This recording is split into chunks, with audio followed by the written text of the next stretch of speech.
Mapagpalang araw po sa ating lahat. In behalf of Faith Fellowship Bulacan, we welcome everyone tuning in today. Mga kapatid, muli tayo ay nagsama-sama upang maranasan ang presensya ng ating Panginoon sa pamamagitan ng pakikinig sa Kanyang salita. Iba man ang panahon ngayon pero hindi pa rin nagbabago ang itinakdang layunin niya sa ating buhay. Ito ay ang purihin ang nag-iisang Diyos na buhay na mabuti at tapat sa Kanyang mga nilalang. Ang sabi nga sa Aklat ng Mga Awit, chapter 150, verses 1 to 6. Purihin si Yahweh sa banal na templo, ang Diyos ay awitan. Purihin sa langit ang lakas na taglay. Siya ay purihin sa kanyang ginawa, siya ay purihin sapagkat dakila. Purihin sa tugtog ng mga trumpeta, awitan sa saliw ng alpa at lira. Sa tugtog ng tambol, magsayaw, purihin, mga alpa at flauta, lahat ay tugtugin. Ang Diyos ay purihin sa tugtog ng pompyang, sa lakas ng tugtog siya'y papurihan. Purihin si Yahweh, lahat ng nilalang. Purihin si Yahweh. Hindi man tayo magkakasama sa ating church physically para purihin at awitan ang ating Panginoon, siya naman ay buhay sa ating mga puso. Kaya kahit online tayo, with one spirit tayong umawit at makinig na kanyang mga salita. Tayo pong manalangin. Diyos naming Ama sa langit, kami ay nagpupuri at nagpapasalamat sa iyong kadakilaan. Totoo at tinutupad mo ang iyong mga pangako at kami ay di mo pinabayaan ni minsan. Sa araw pong ito, kami iyong katagpuin at nawa ay maranasan namin ang iyong pagmamahal sa araw-araw. Ibinubukas po namin ang aming mga puso para sa iyong salita na siyang magiging gabay namin sa lahat ng panahon. Gamitin mo po ang online service na ito para marami pa ang makatanggap ng iyong pangakong kaligtasan. Sa iyo lahat ng papuri sa pangalan ni Jesus. Amen.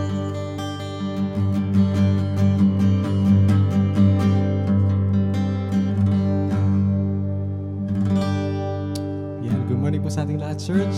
Isang mapagpalang linggo sa ating bautisa. Tunay nga nasamahan niyo po ako ngayong umagang ito. Sama-sama po nating papurihan at aawitan ng ating Panginoon.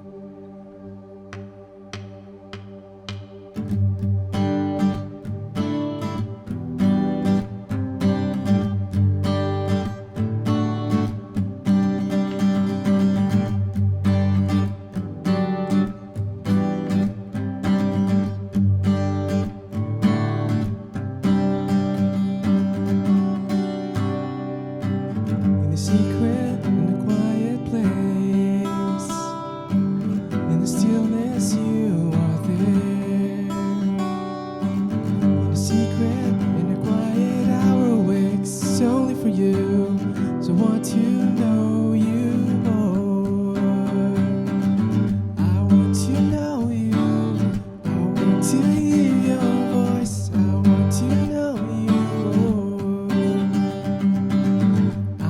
To touch you, I want to see your face, I want to know you more. I'm reaching for the highest goal, that I might receive the prize. Pressing onward, pushing every enemy aside, out of my way, 'cause I want to know you more.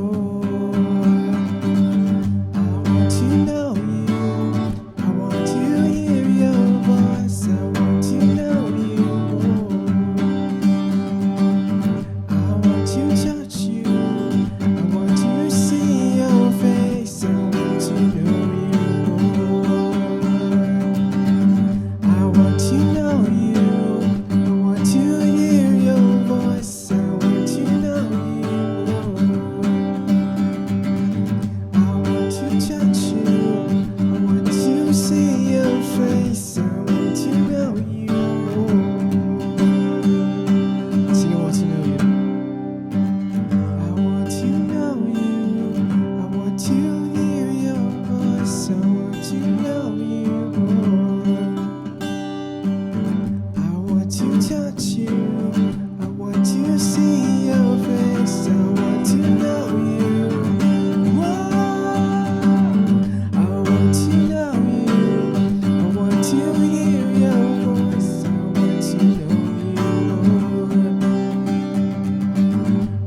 continue to worship our God.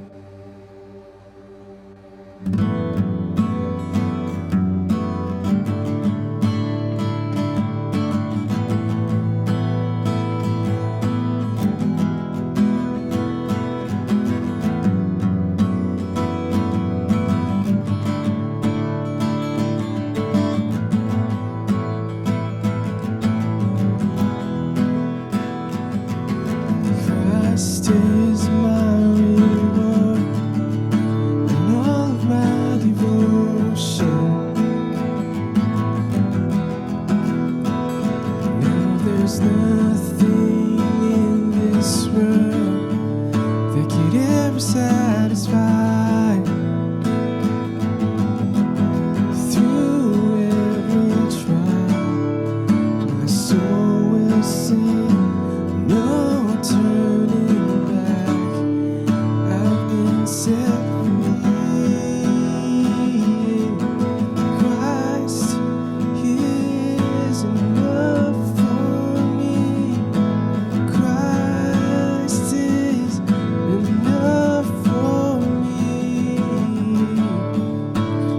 Everything I need is in you. Everything I need, Christ my all in all, the joy of my salvation, and this hope will never fail. Heaven is our home. Through every storm, my soul will sing. Jesus is here to guide me to glory. Christ is enough for me. Christ is enough for me. Everything I need is in you. Everything I need.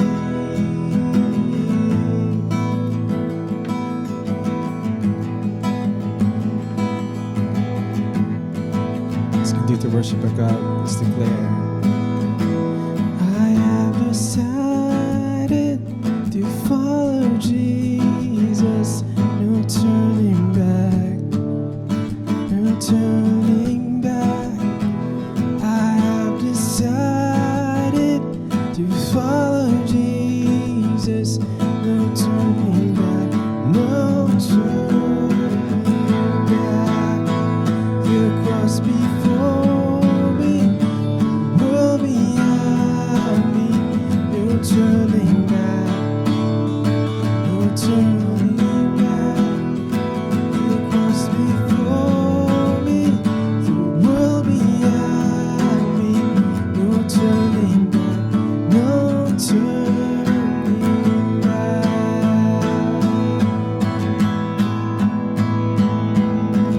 Christ is enough for me. Christ is enough for me. Everything I need is in you. Everything I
turning back.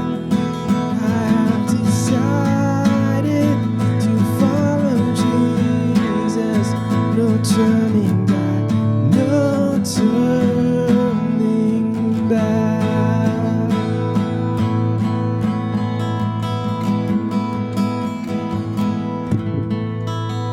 Good morning po sa inyo lahat. Welcome po sa Faith Fellowship Bulacan. Muli po tayo ay sama-sama mag-aral ng salita ng Diyos. Handa na ba kayo? Yan. Ano po, tayo po ay laging pinaghahandaan ng ganitong oras pagkat ito po ay minsan lamang sa isang linggo. Kung kayo po ay masaya, mag-amen kayo dyan.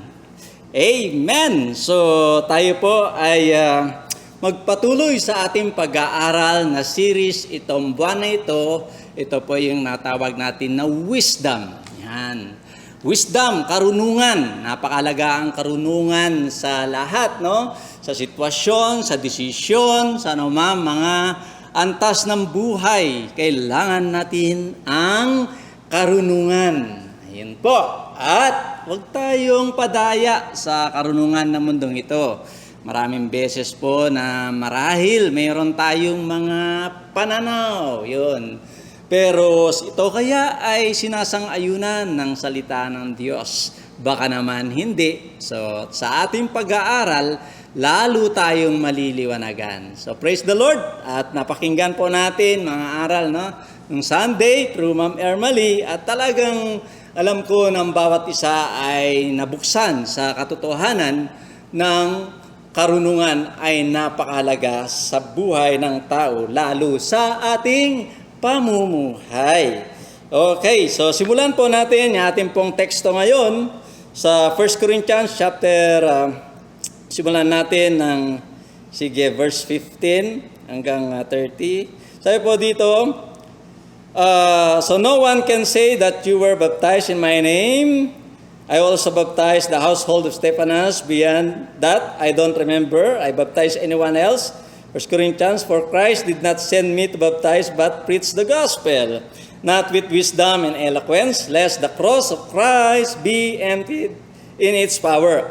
For the message of the cross is foolishness to those who are perishing, but to us who are being saved, it is the power of God.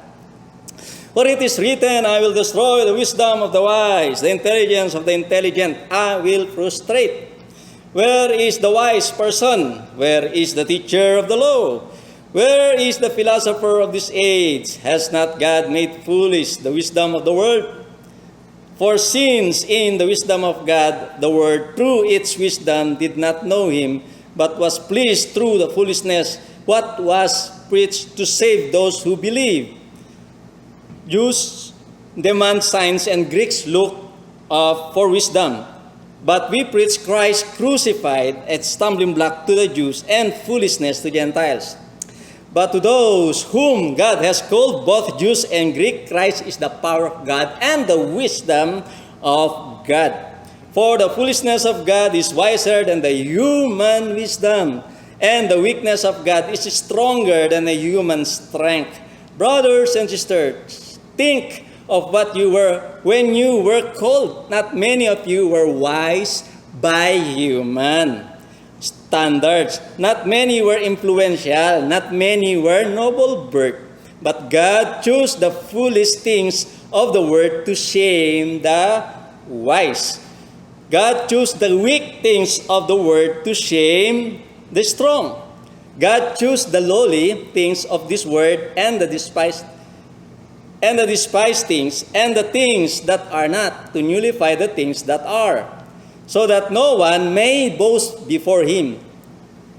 And it is because him that you are in Christ Jesus, who has become for us wisdom from God. This is our righteousness, holiness, and redemption. Therefore, as it is written, let the one who boasts, boast in the Lord. Ay po, manalangin. Lord, salamat po sa iyong mga salita. Purihin ka, O Diyos, dahil ko, Lord, ang source, ang giver of wisdom. Salamat po, Panginoon God, sa oras na ito. We praise you, Lord. We ask your power, Holy Spirit, God, anoint your servant as we continue, Lord, to hear your word. Karoon ng impact na ito sa buhay namin. We praise you, God. In Jesus' mighty name we pray. Amen. Okay po. So, ngayon ay napakalaga nating patuloy yung wisdom na topic po natin. At itong wisdom na ito ay ating pong pinabatan cross. The wisdom of God, or the cross is the wisdom of God, or even the power of God. Kaya yun po ang ating pagtuunan. So, kunting background lamang po. Paul has received information dito sa verse 11. Nasa 15 tayo kanina, no? So, sa verse 11 pa lang, ay nagkaroon na siya nigyan siya ng information sa household ni Chloe, kung saan nagsabi sa kanya, ganito ang nangyayari sa church ng Corinthians. So, sila po ay ganito, nagkaroon ng pagkampi-kampi. Yan. Sila ay nagkakaroon ng spirit of division o kaya't yung mga bagay na kanilang siguro favoritism. Ayan, kasi nagsimula po yun, I think verse 12 yun, 13, sabi po doon, na ako kay Pablo, ako kay Apollos, ako kay Pedro, at ako kay Kristo. So yun po, ang tinitingnan po nila ngayon, siguro mas magaling si Paul, mas magaling si Apollos, o kaya sabihin na, hindi, mas magaling ito si Peter. At sabihin siguro ay si Kristo ako. Yan ang talagang gumawa sa siyang nagbigay sa akin ng buhay o siya namatay dahil sa akin mga kasalanan. Kaya sumagot si Pablo, sabi ng gano'n, sino bang napako sa krus? Hindi naman si Pablo, di ba? Ayun, hindi naman ako, hindi naman sino man. At kung tutuusin nga, wala naman akong binaptize except si ganito, si ganyan. So meron po siya nabaptize lamang, ginigive yung credit lagi kay Christ. Kasi siya yung namatay sa krus. Ayun. Kaya pinapakita dito, back to the cross, the wisdom of God, na dapat ito ang kailangan at dapat ito ang dapat yakapin, embrace ng Kristyanismo. Okay. So with that, talaga naman na-impluensyahan ang mga Church of Corinth, siyempre sa kultura ng mga taga-Korinto. Of course, alam natin, ang kultura po dito ng Korinto ay talagang, bagamat hindi sila yung talagang kasing kilala sa Athens, but it was characterized, nevertheless, the typical Greek culture. Yun, mga people in Greek philosophy and place high premium of wisdom. Kaya mas pinahalagaan nila, mas tinataas nila at mas lalong ito ay binibigyan nilang pansin ang karunungan. Alam naman natin ng mga Greek philosophers, no? Sila Aristotle, yan, si Plato.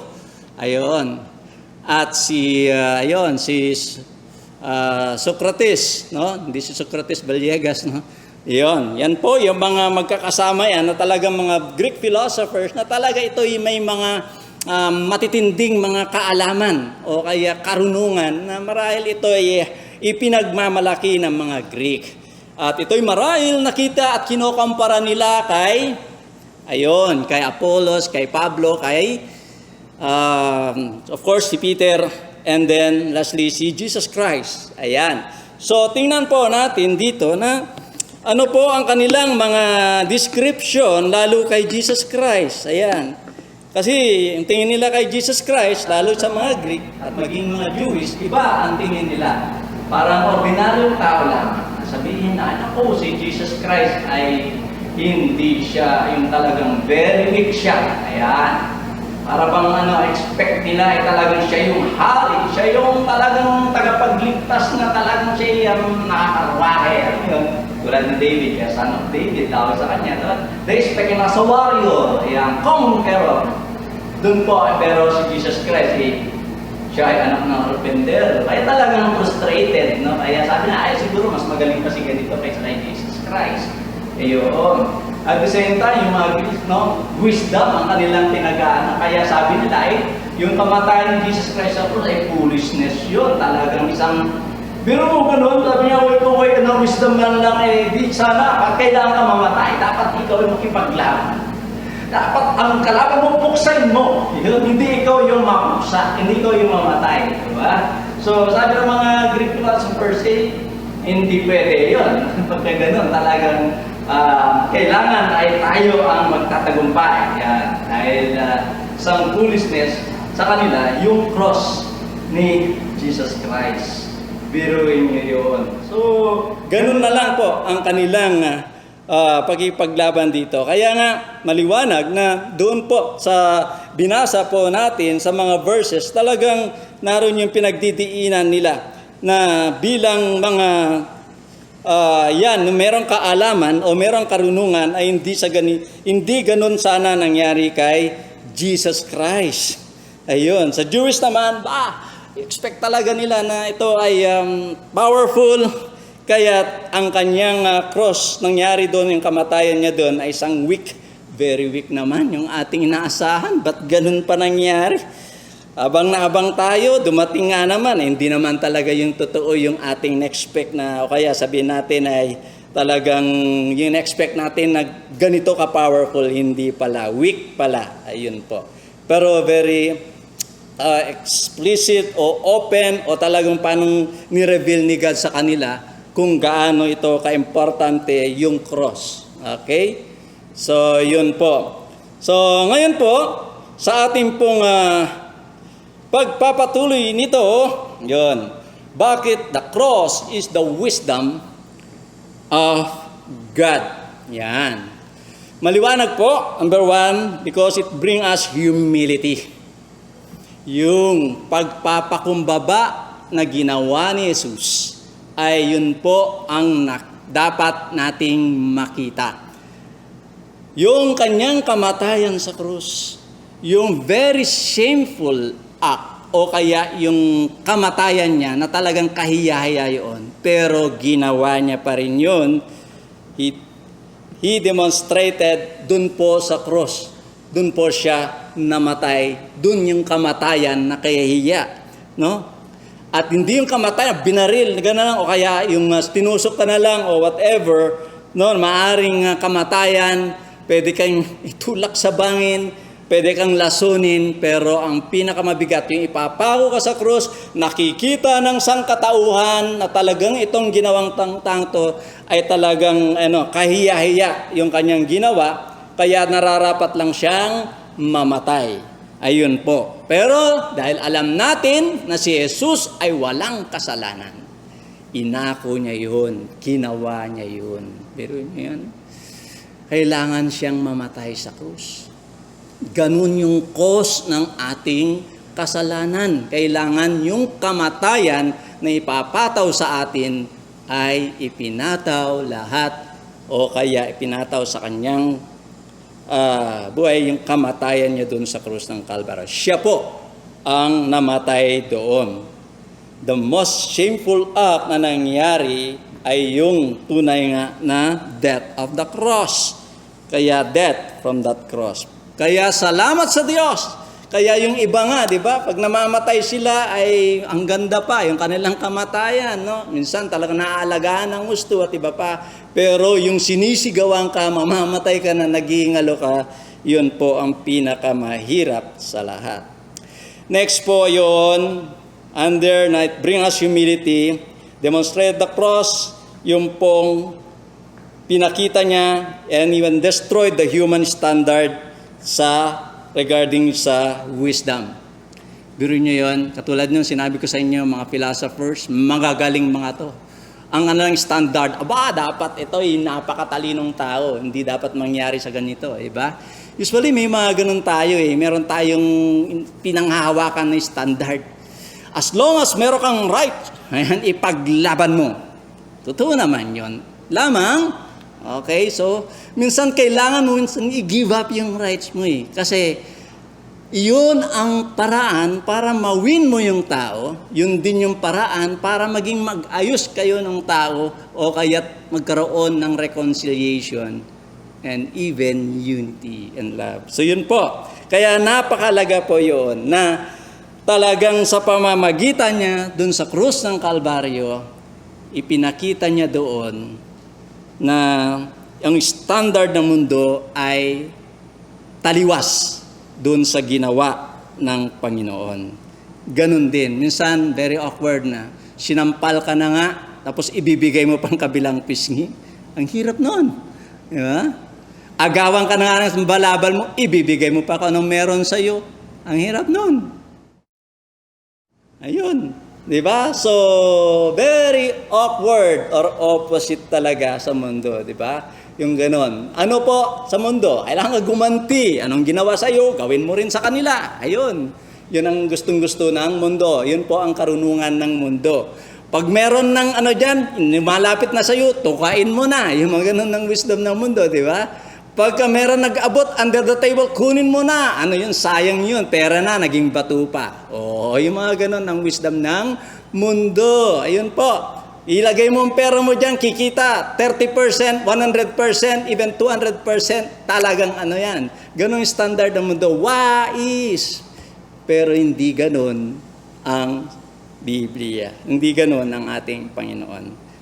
Kung kinakailangan magbuwis ng buhay for the sake of Christ, kung kinakailangan ikay maghirap, it is because of the truth that you have, because of righteousness that is in you through Christ Jesus.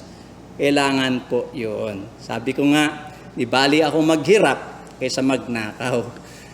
Di bali akong mawalan kaysa magkaroon ka ng bagay na hindi iyo, kaysa lumalamang ka sa kapwa mo. Okay? So, nawa, maintindihan po natin yon. Next po ay bring us unity. Yon. The cross is the wisdom of God dahil ito po ay nagdadala sa atin ng tunay na pagkakaisa. Yon. Despite of differences. Kaya sabi ni Pablo, kay Pablo ka ba, kay Apostle ka ba, kay ano ka ba, si Kristo ba nahahati? Hindi po. Yun, dapat ang body of Christ ay magkakaisa. O ang membro ng church dapat nagkakaisa dahil tayo ay mga mananampalataya ni Kristo. Hindi tayo mananampalataya ni Pablo. Hindi tayo mananampalataya ni Pastor Tito o sino man. Hindi tayo mananampalataya ng isang top leaders sa mga organisasyon, denomination, kundi tayo po ay mananampalataya ng ating Panginoong Jesucristo na siyang namatay sa krus. Siya ay nagbigay ng buhay, mamahal sa atin. Okay, so unity. Bring us unity, no? Maging united po tayo. Kaya anumang kultura, anumang race, anumang color, anumang klase ng taong yun, wag po natin etsepwera yung bagay na yon. Wag natin pong i-judge. Wag po natin sabihin na itong taong ito ay hindi naman ganito kagaling. So, hindi po yung ganon. No? So, tayo po ay tumitingin dun sa cross na yon dahil sa love ni Lord sa atin. We are recipient of that love na hindi tayo karapat-dapat. Kaya sabi ni Pablo dito sa Corinto, alalahanin ninyo. Ano kayo nung bago kayo nakakilala kay Kristo? Sino ba kayo? Di ba? We are lost, we are blind, we are weak. And even we are, dead spiritually. Kaya, ano ba tayo? Kaya ngayon, meron tayo nito, it's because of Christ. So, yun po. Kaya, we need to love one another. Mahal mo ba yung kapwa? Mahal mo ba ang iyong mga kaaway mo? Kasi madaling mahalin yung mahal natin sa buhay. Madaling mahalin yung mga nagbibigay sa atin. Madaling mahalin yung nagmamahal din sa atin. Pero, mamamahal mo kaya yung mga tumutuligsa sa iyo, yung nagsasabi sa iyo ng katotohanan pero ayaw mong pakinggan, kaya may sama ka ng loob dahil nirebuke ka, kinorek ka. Mamahalin mo pa kaya yon? Sabi nga, open rebuke is better than secret love. Sabi, mahal ko si ganito, kaya hindi ko masabi sa kanya ang totoo. Pero ang totoo nun, kung mahal mong tao, ayaw mo siyang mapahamak. Kaya sinasabihan mo siya ng kanyang pagkakamali. Kaya yun po. Mahal ko po kayo, kaya sinasabi ko po ang katotohanan ng salita ng Diyos. Dahil ayoko po kayo ay mapahamak. Kaya naman ang salita ng Diyos masakit. Mahal tayo ng Diyos dahil pag nabasa natin ang salita ng Diyos, nire-remind niya tayo, kino-correct niya tayo, sinasabi yung mali natin para tayo magsisi at manumbalik tayo sa ating Panginoon. Yun ang gusto ni God. Mahal ako ng Diyos. Sabihin mo, mahal ako ng Diyos. Mahal tayo ng Diyos. Diba? Siya ay namatay sa krus. Kahit tayo makasalanan, tayo pong kaaway, minahal pa rin niya tayo. Okay po. And then, lastly, it makes us, the cross is the wisdom of God because it makes us worthy. Tayo hindi karapat-dapat. Ngayon tayo po ay naging karapat-dapat dahil sa pagmamahal, dahil po sa cross na yan, dahil sa kamatayan niya sa cross. Biro nyo, pinag-ukulan tayo ng panahon, di ba?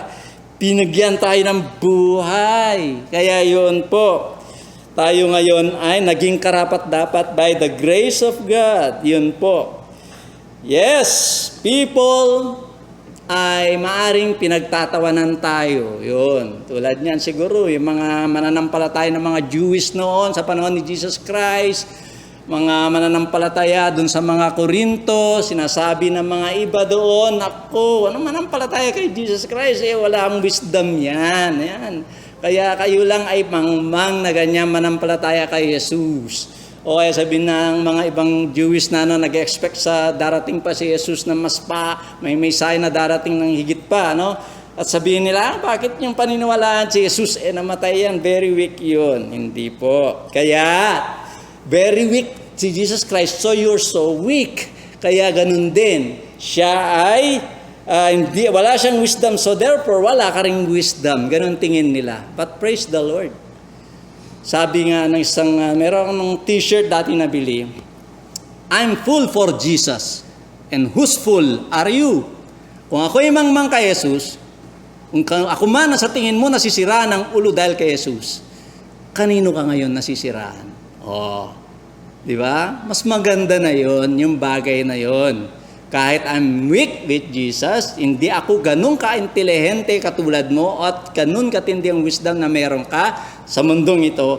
Pero sa kabila man nun, meron ako Panginoon Jesus sa aking buhay. Nawala ka. Yun. Kaya kailangan, para magkaroon ka ng wisdom, kailangan mo si Jesus Christ.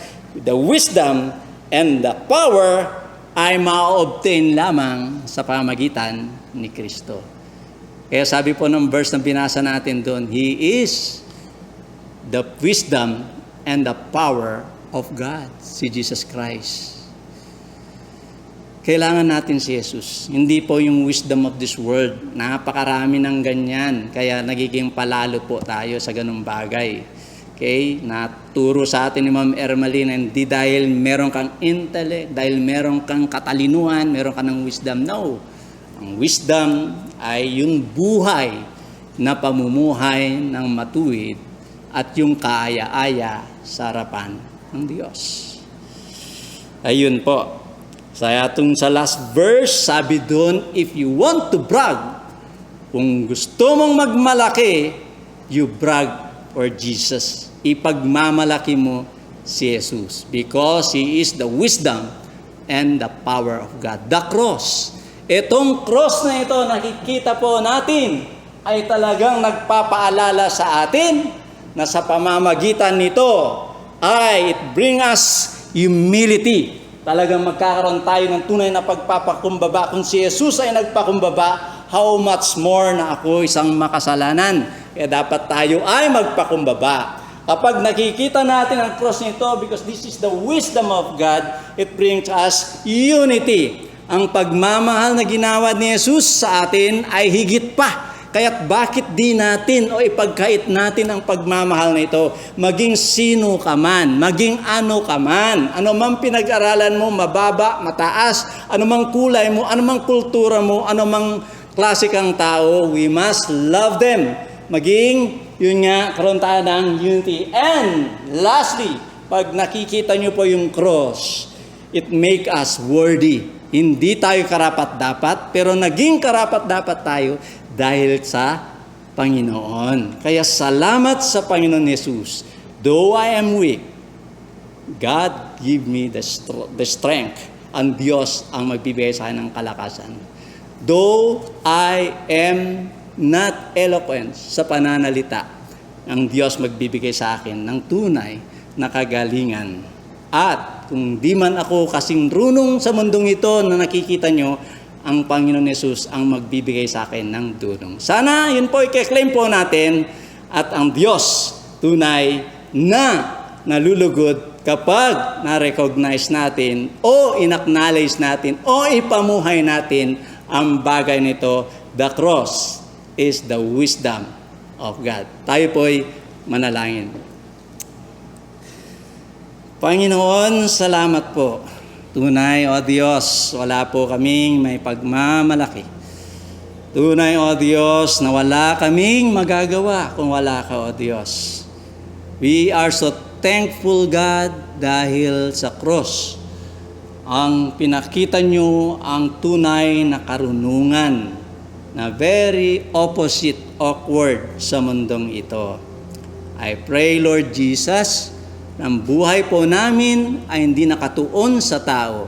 Marahil meron kaming mga images of wisdom na maaring hinahangaan na tao dahil sa kanilang kagalingan o ano pa mang ito. But we are not supposed to look at them, but rather we look at the cross. Jesus Christ, na siya'y namatay dahil sa aming mga kasalanan. So Lord, help us na tunay mapagpakumbaba po kami. That's the message of the cross. Humility, unity, and even you make us worthy. Thank you, Lord. Bless each and every one of us. May you continue, Lord, to give us the wisdom that comes from you, especially, Lord God, looking at you dun sa kamatayan niyo po dun sa krus ng Kalbaryo. Thank you, Father God. Thank you, Jesus Christ. Thank you for the wisdom, the power of God. And we pray, Lord God, na patuloy namin ipamuhay ito, Panginoon. Salamat po, Lord. May you bless each and every one of us. May you heal and touch those who are weak, O God, and even sick, Panginoon. I pray, Lord, na ikaw po magpagaling sa kanila. Continue, Lord, to be with us. To you all be the glory, power, and praise. In Jesus' mighty name we pray. Amen. Amen.